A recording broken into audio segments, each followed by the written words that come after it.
అందరికీ నమస్కారం. మీ అందరికీ కూడా దసరా పండుగ శుభాకాంక్షలు, అలాగే నవరాత్రుల యొక్క శుభాకాంక్షలు తెలియజేస్తూ 13వ తారీఖు అక్టోబర్ నుంచి 19వ తారీఖు అక్టోబర్ వరకు మేషరాశి నుంచి మీనరాశి వరకు వార ఫలాలు ఎలా ఉంది, అలాగే అత్యంత ముఖ్యమైన విషయం ఏమిటంటే ప్రతి రాశి వాళ్ళకి కూడా తమకు ఆస్తిపాస్తులు ఎలా వస్తాయి, ఆస్తులు స్థిర ఆస్తి అంటే కదలకుండా ఉండేటువంటి ప్లాట్లు కానీ ఇల్లు కానీ, అలాగే చర ఆస్తి అంటే వాహనాలు కానీ తిరగడానికి వాడేటువంటి కార్లు కానీ వగైరాలు కానీ ఇవన్నీ వస్తాయా, రాకపోతే ఎవరికి ఏ విధంగా పూజించాలి, ఏం చేస్తే మనకు స్థిరచర ఆస్తులు వస్తాయి అనేది కూడా మనం ఈసారి తెలుసుకుందాం.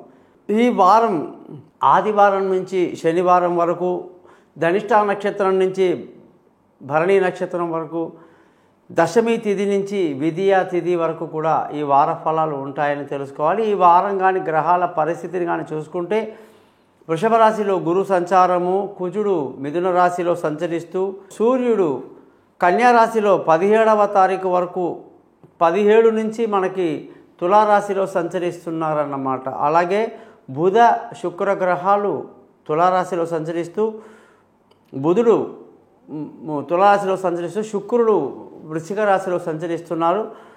చంద్రుడు వచ్చేసి మకర కుంభ మీన మేషరాశుల్లో ప్రయాణిస్తున్నాడు. శని కుంభరాశిలో, రాహు మీనరాశిలో సంచరిస్తూ 12 రాశులకు వార ఫలాలు ఎలా ఉందనేది ఈ వారం డిసైడ్ అవుతుంది. ముఖ్యంగా మీరందరూ కూడా ఈ ఛానల్ని సబ్స్క్రైబ్ చేయడం మర్చిపోవద్దు, మీ జాతకాలని తెలుసుకోవడం మర్చిపోవద్దు. మీ పేరు, డేటు, టైము ఈ నెంబర్కి వాట్సాప్ చేయడం వల్ల మీ జాతకం మొత్తం రెడీ అవుతుంది. మీతో ఫోన్లో మాట్లాడి పరిహారాలు చెప్పి జాతకాన్ని 20 నిమిషాలు రికార్డ్ చేయిస్తాను, 50 పేజీలు పంపిస్తాను. మీరు ఎటువంటి సందేహాలున్నా కూడా నన్ను కాంటాక్ట్ చేయండి, నేను మీ జాతకం మీతో మాట్లాడతాను. గురుదక్షిణ సపరేట్గా ఉంటుంది. ఈ ఛానల్ని మాత్రం సబ్స్క్రైబ్ చేయడం మర్చిపోకండి.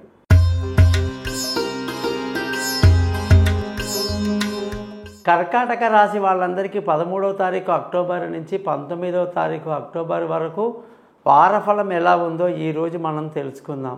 ఈ వారం చంద్రుడి యొక్క స్థితి మకర రాశి, కుంభరాశి, మీనరాశిలో ప్రయాణించడం అనేది చాలా మంచిది. ఇది కర్కాటక రాశి వాళ్ళకి అనేక శుభవార్తలు అందింపజేయడంలో మంచి టైం అన్నమాట. ఈ వారం అంతా సంతోషంగా ఆనందంగా గడుపుతారు. మధ్యలో బుధవారం గురువారం కొంచెం జాగ్రత్తగా ఉంటే చాలు, మిగతా అంతా కూడా మీకు ఎంతో అనుకూలంగా ఉండి విందులు వినోదాల్లో పాల్గొనడం, అందరితో సంతోషంగా ఆనందంగా గడుపుతారు. కర్కాటక రాశి వాళ్ళంటే మనకి ఇది జలతత్వ రాశి అంటారండి. ఏమిటి జలతత్వ రాశి అంటే వీళ్ళకి ఎప్పుడు పడిశం, ఎప్పుడూ వీళ్ళకి జలుబు ఎక్కువ అండి. బాగా జలం కానీ శీతలం కానీ అవుతూ ఉంటుందండి. శీతలం వల్ల వీళ్ళకి ఏంటంటే ఎప్పుడు కూడా దగ్గు, జలుబు, జలదోషం, గాలి పీల్చటంలో ఇబ్బందికరమైన పరిస్థితి, అనేక ఆస్తమా పేషెంట్స్ అంటారు చూసారండి, ఇవన్నీ ఎక్కువ ఉంటాయన్నమాట వీళ్ళకి. ఎందుకంటే వీళ్ళు జలతత్వంలో పుట్టినోళ్ళు.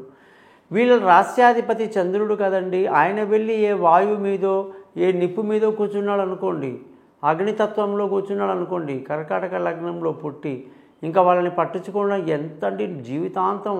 ఇందులో ముఖ్యంగా మనకి ఎప్పుడు చెప్పాల్సింది శ్రీదేవి ఫిల్మ్ యాక్ట్రెస్ ఒక ఆవిడ ఉండిందండి, ఆవిడ లేరు ఇప్పుడు. వృషభ రాశి ఆవిడది కృతికా నక్షత్రం. దోషము ఎలా ఉంటుందంటే ఆమెకు జలదోషం.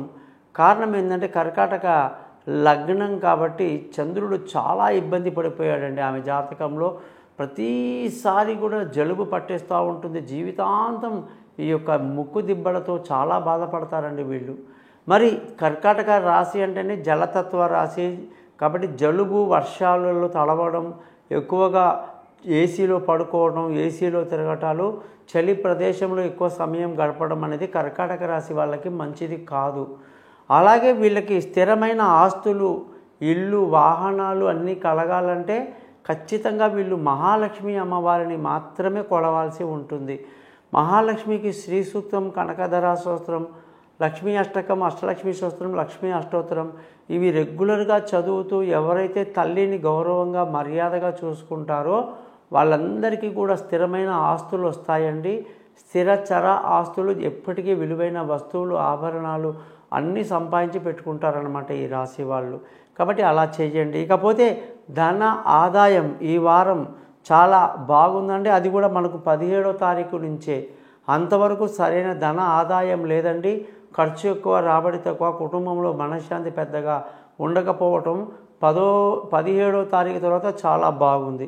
బంధువుల, స్నేహితుల సహాయ సహకారాలు కానీ చూసుకుంటే ఈ వారంలో వీళ్ళకి పెద్దగా లభించదండి. తక్కువ మంది ఫ్రెండ్స్, తక్కువ రిలేషను.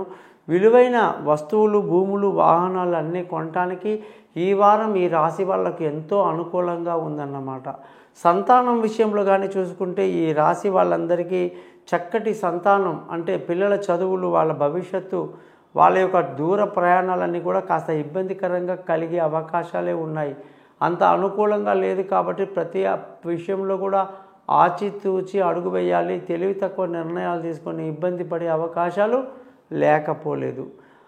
ఆరోగ్యం పట్ల శ్రద్ధ వహించాలి. ఆరోగ్యంలో చిన్న చిన్న ఇబ్బందులు కలుగుతాయి. శత్రువుల మీద కూడా ఒక కన్నేసి ఉంచడం మంచిది.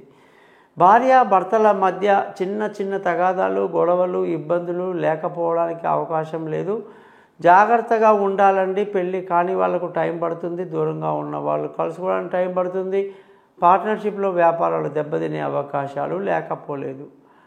అదృష్టం బాగుందండి. తండ్రి, పెద్దలు, బాబాయిలు, పెద్దనాన్న అందరి ఆ మన్నానాలు, వాళ్ళ ఆశీస్సులు ఈ రాశి వాళ్లకు బాగుంటుందండి ఈ వారం అంతా.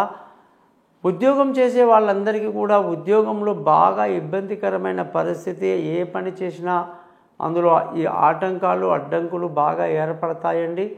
దానివల్ల చికాకు ఎక్కువ ఉంటుంది. కానీ ఉద్యోగాలు మారడానికి, మానేయడానికి ఇది సరైన సమయం కాదు అని చెప్పేసి ఖచ్చితంగా మీరందరూ గుర్తించాలి.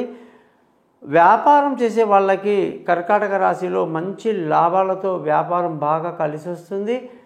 అనేక రకాలైనటువంటి ఫుడ్కు సంబంధించిన వ్యాపారం కానీ, అన్ని రకాల వ్యవసాయం కానివ్వండి, సూపర్ మార్కెట్లు, చిన్న చిన్న కిరాణా షాపులు, లేదా తినుబండారాలు, స్వీట్ షాపులు, అనేక రకాల ఫుడ్కు సంబంధించిన అన్ని వ్యాపారాలు కూడా ఈ రాశి వాళ్ళకి బాగా కలిసి వస్తుందని చెప్పేసి కర్కాటక రాశి వాళ్ళకి మనం చెప్పాలి.